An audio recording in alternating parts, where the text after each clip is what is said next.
जाजपुर दे प्रभावित पुण्यतिया बैतरणी नदीर दशा समेत घाटे गीता जागरण परिषद पक्षर बोईत बंधाण उत्सव अनुष्ठित हो जाएगी।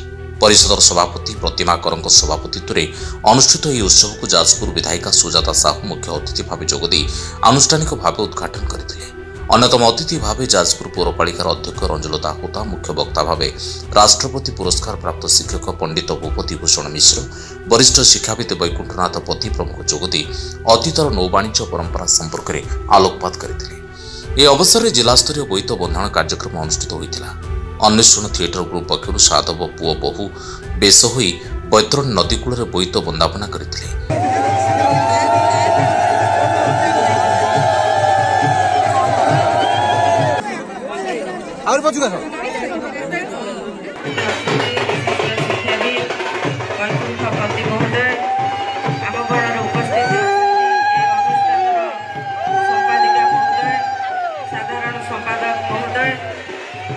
उपस्थित समस्त मंचासीन अतिथि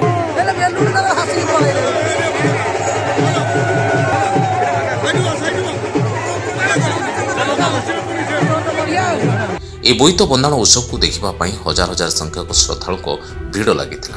यह अवसर में विभिन्न प्रतिभावान व्यक्तित्व को संबर्धित करा सह अनुष्ठान पक्षर पूर्व अनुष्ठित गीता आवृत्ति प्रतियोगिता और सुंदर बोईत प्रतियोगिता कृति प्रतियोगी को पुरस्कार प्रदान कर ना गौतम विकास महांती ऐश्वर्य माने स्वर्ग प्राप्ति लगू जेहेतु आमर ये गोटे पवित्र परंपरा ये परंपरा मोर तृतीय पाली मुझे माने साधव पुओ भूमिका अवतीर्ण कर ईश्वर को आशीर्वाद जिन सुजोग मिले। गीता जागरण बहुत से आध्यात्मिक भितर कम कर बहुत भी सोशल वर्क भी कर आध्यात्मिक कम कर 27 वर्ष आज पदार्पण कर निश्चित आनंद और गौरव विषय।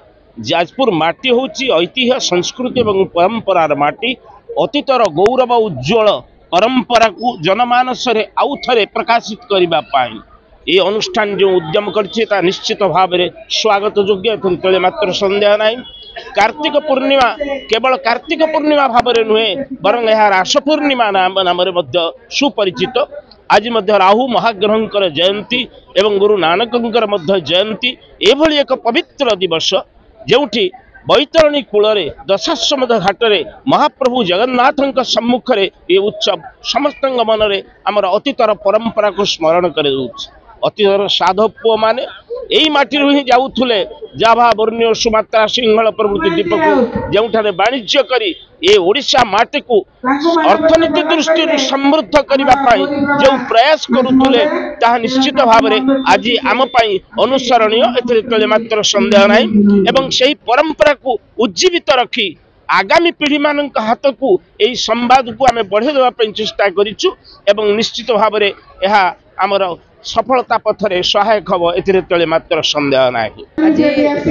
जाजपुर जो जिला स्तरीय कार्यक्रम गीता जागरण परिषद तरफ आज ये मत निमंत्रित करिथिबारु मोर बड़ सौभाग्य कहीं एटा हूँ जाजपुर बिरजा माटी कला ऐतिह्यर माटी तेणु एठी तो सबु बेले पारंपरिक पर्व ही चले 12 मासरे 13 पर्व तेणु आज जो धार्मिक मास कार्तिक मास आम समस्ते ये मास को धार्मिक मास बोली समस्ते मानती प्रत्येक परिवार प्रत्येक घर रे याकू पालन करती। आज जो बोईत उत्सव एठी पालन कराई पारंपरिक पर्व को बंचे रखापी साधव पुओ माने विदेश करी जाती धनरत्न आणती समस्तंकर एटा तांको ऊपर गोटे आशीर्वाद थाए जहाँकि माँ मंगला एटी समस्ते निज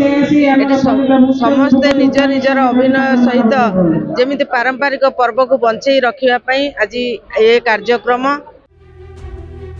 जाजपुर सोनेलिका साहू रिपोर्ट, जाजपुर न्यूज।